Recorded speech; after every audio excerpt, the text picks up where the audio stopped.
도일 스님의 장군 죽비. 이 시간은 사회적 이슈가 되는 문제와 사건들을 소개하고 불교적 관점에서 재해석해보는 시간입니다.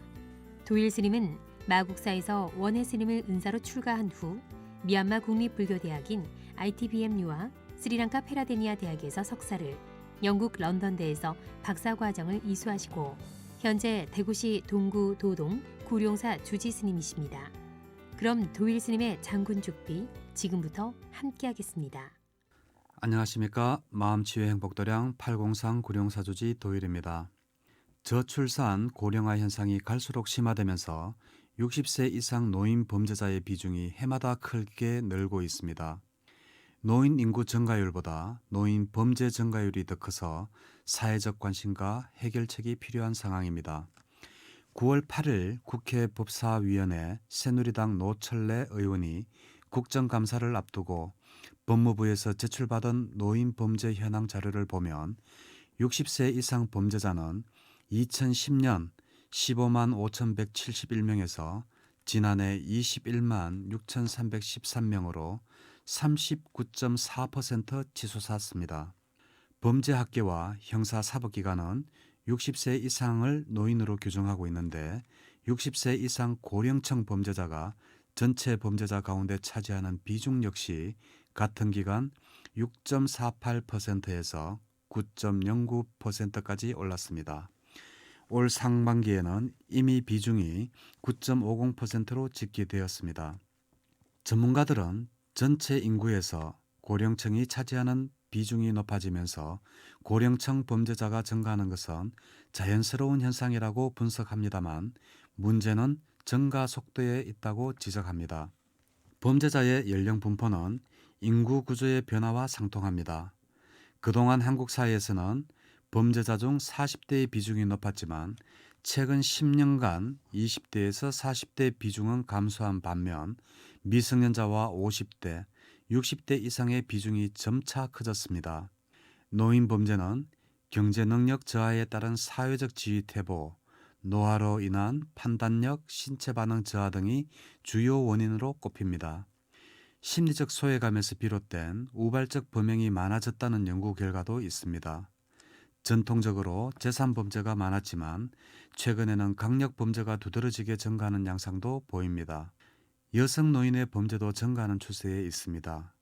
전체 여성 범죄자 가운데 60대 이상 차지하는 비중은 2004년 3.2%였지만 이후 매년 일괄되게 증가해 2013년 7.7%를 기록했습니다.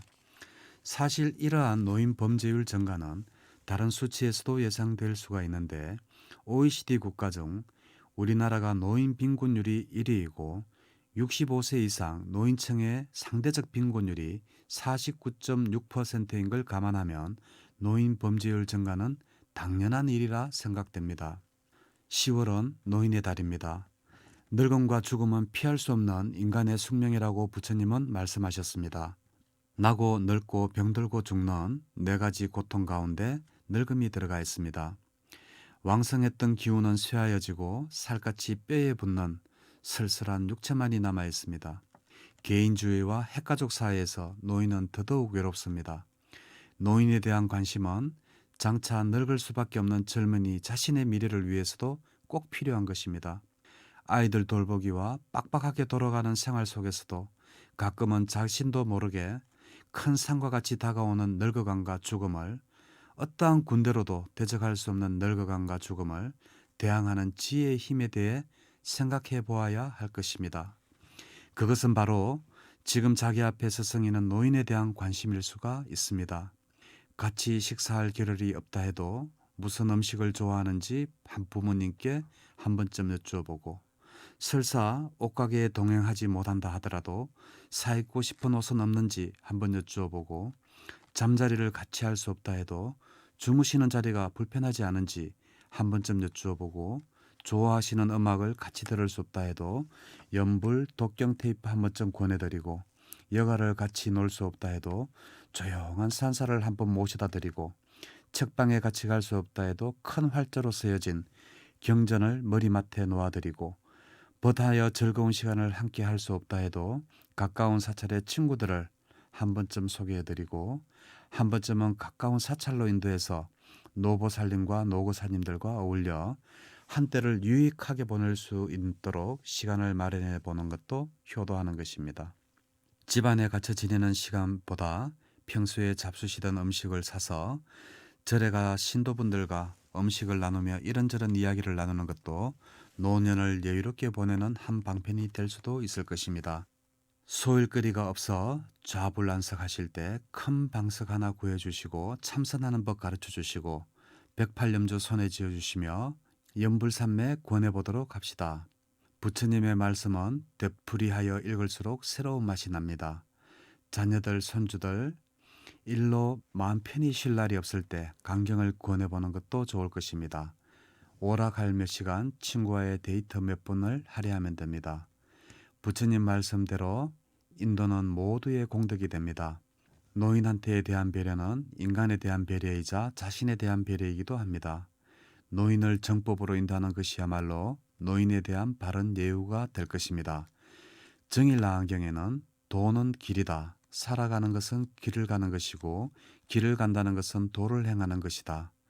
크게 성취한 생이든 그렇지 못한 생이든 생명을 받아 세상에 나온 이상 모두가 도업의 길을 간 것이다. 그런 의미에서 인간은 누구나 수행자이다. 선한 상태로 목숨을 마칠 수가 있고자 하는 것은 태어난 인간의 목표이기도 하다.